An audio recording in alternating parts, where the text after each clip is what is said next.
On February 26, 1959, Mikhail Sharavin, a student at the Ural Polytechnical Institute, discovered a heavily damaged tent, half buried in snow, while looking for a group of 9 hikers who had vanished 4 weeks before.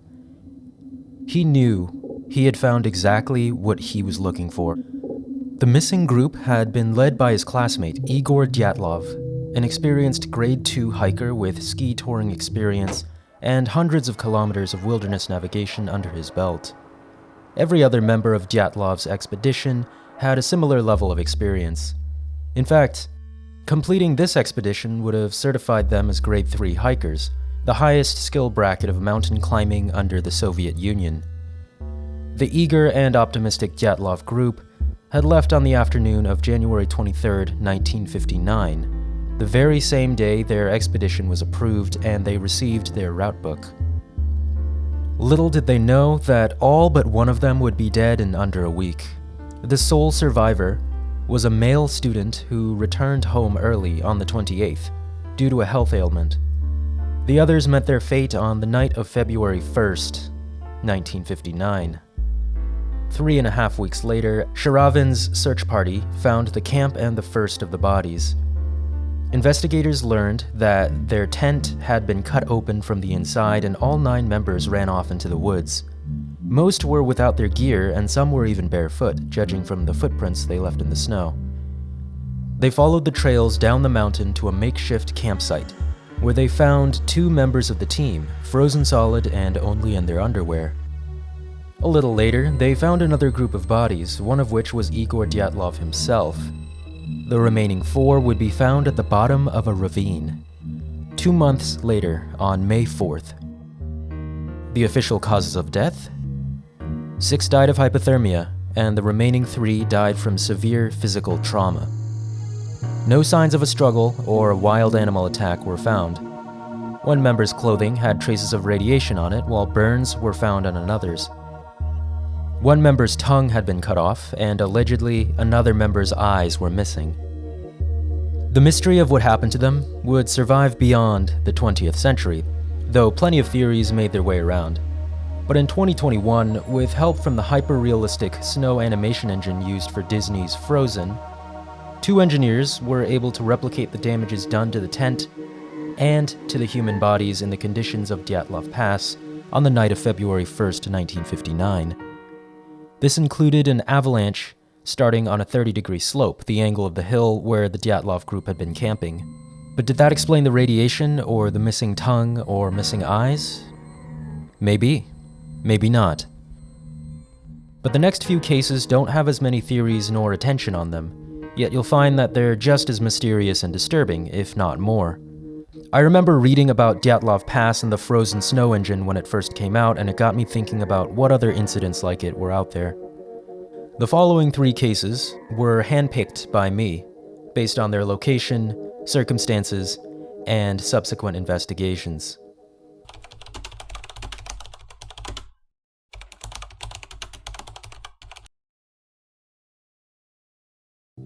On January 25, 1973, 10 students from an aviation institute, led by Mikhail Kuznetsov and Valentin Zelmanov, began a trek through the tundra on the Kola Peninsula. That same day, they made their way through a pass and settled for the night on the outskirts of a valley. On January 26th, amid frigid temperatures, they crossed a frozen lake, ascended the Chivruay River, and set up a camp in the forest beyond for a warm meal. The sunlight was nearly gone on that short January day, but they decided to begin climbing the plateau, a decision with no clear motivation. The choice was abrupt and hasty, given that it was only the beginning of their expedition and they had plenty of supplies to last them. They also already had laid out plans to climb it the following day. As darkness enveloped them, they found themselves at the precipice overlooking the Chivruay River. Following this, the group made another unexplainable decision. They split up. 5 members, all dressed warmly and properly equipped, began their descent into the valley, while the remaining 5 spread out their tent and lay atop it. It's assumed that the strong winds stopped them from being able to pitch the tent. Oddly, they made no attempt to put on warmer layers or bring their packs and gear closer together. Everything was scattered. Huddled together, they were exposed to the elements. Two of the people who had left eventually returned, one of which gave their jacket to one of the members that had stayed, leaving himself in only a shirt. At this point, 3 of the now 7 group members at the precipice descended into the valley, further splitting them up. As the January 31st deadline for their return came and went, rescue efforts began, but blizzards and fierce winds forced them to delay. It wasn't until February 6, 1973, that rescuers on skis reached the site on Chivruay Plateau, finding 5 frozen bodies just 10 meters from the cliff's edge and 2 more nearby.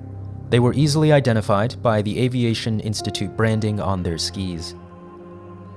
2 more bodies were found on February 27th in the Chivruay River Valley, approximately 2 kilometers down the mountain. The final member was found warmly dressed but without gloves about 400 meters from where the last 2 bodies were.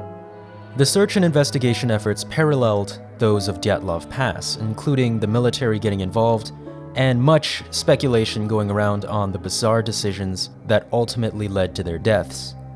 The members of the group were all experienced, with the leader, Kuznetsov, having taken this route 3 times before. Many guessed that an emergency, like a team member becoming injured, forced them to move faster than they needed to. Kuznetsov's parents, as well as the parents of another group member, tried to conduct a private investigation into the incident, but the authorities stopped them. In my honest opinion, this probably has more to do with safety and isn't a cover-up or anything.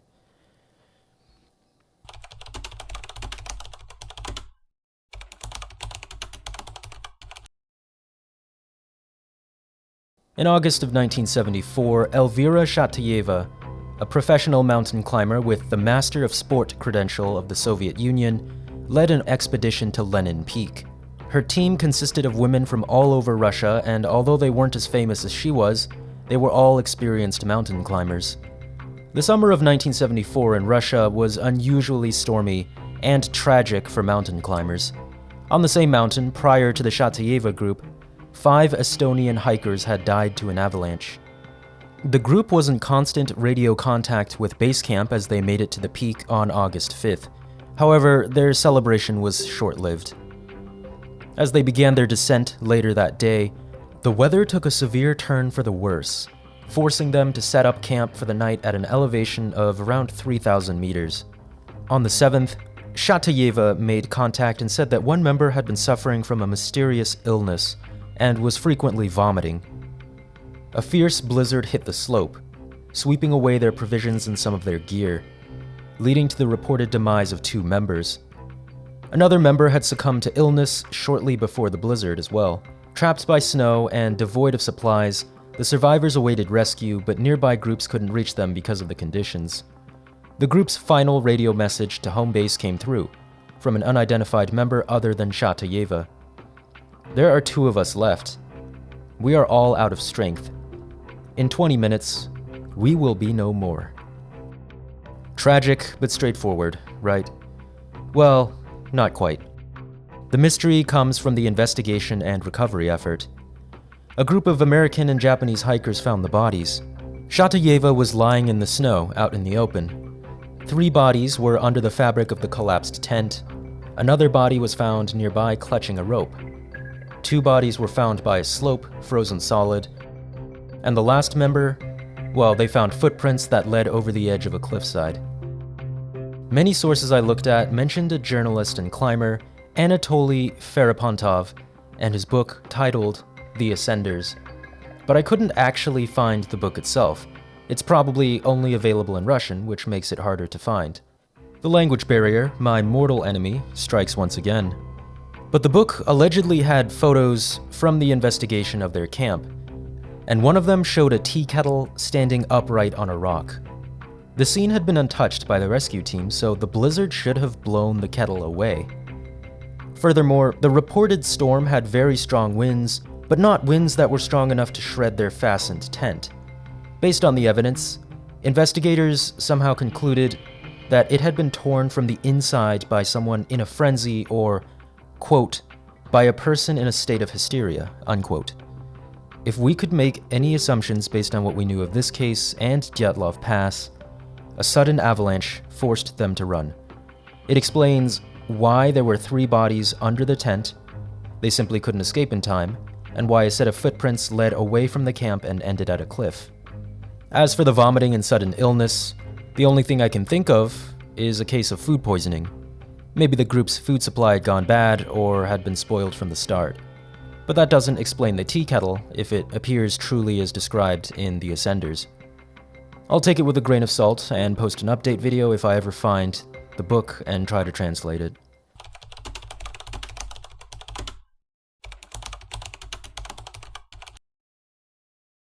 In August 1993, tragedy struck when a group of tourists from Kazakhstan and their guide mysteriously died in the eastern Sian Mountains.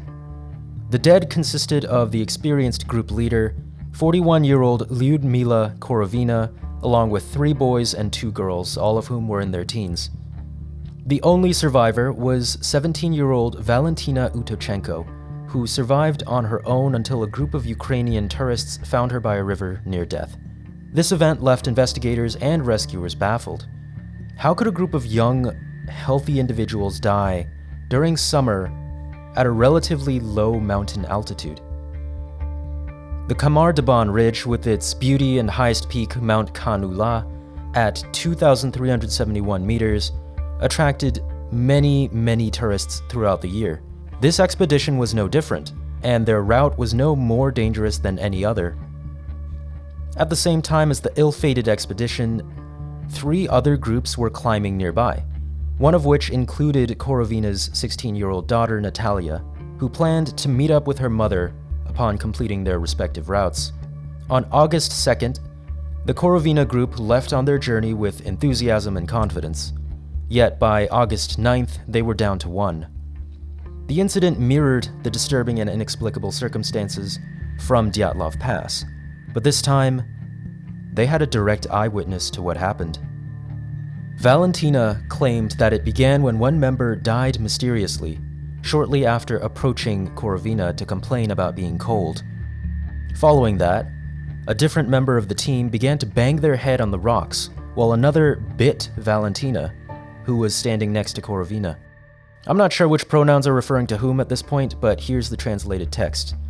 Keep in mind, Russian is one of the languages that translator programs usually struggle with, so it might not be super clear. It ended with Valentina having a panic attack and crawling into her sleeping bag, where she fell asleep. When she woke up in the morning, every other member of the group was dead.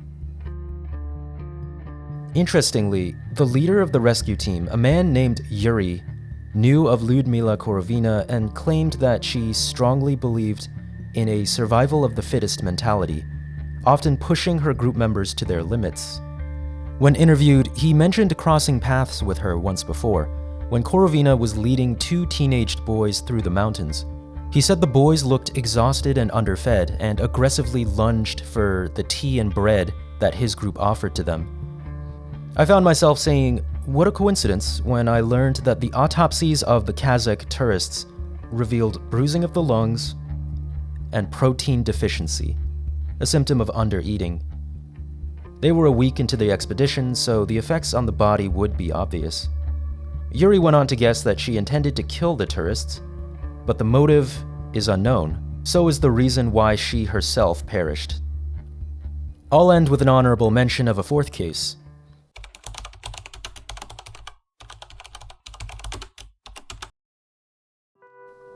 In July 1989, a group of 6 hiking tourists in their 20s disappeared without a trace.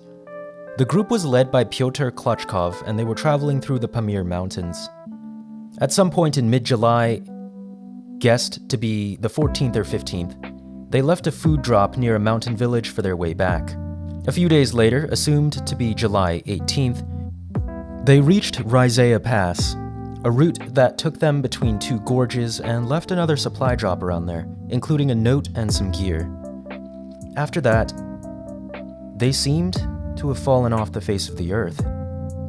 Investigators found the first supply drop on August 15th, roughly a month after they had left it.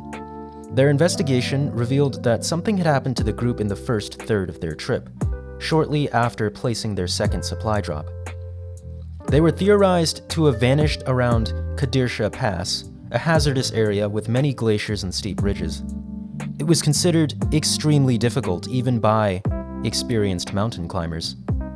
Search and rescue teams found evidence of a large ice collapse on the Vera Glacier, one of the glaciers in the pass. The collapse likely buried the group beneath the glacier, making their bodies impossible to recover. However, the experienced group leader should have known to leave notes of their route on a series of peaks leading up to Ural Pass, and not only that, but 2 other groups were going through the pass around the same time. They would have ran into each other, but they didn't.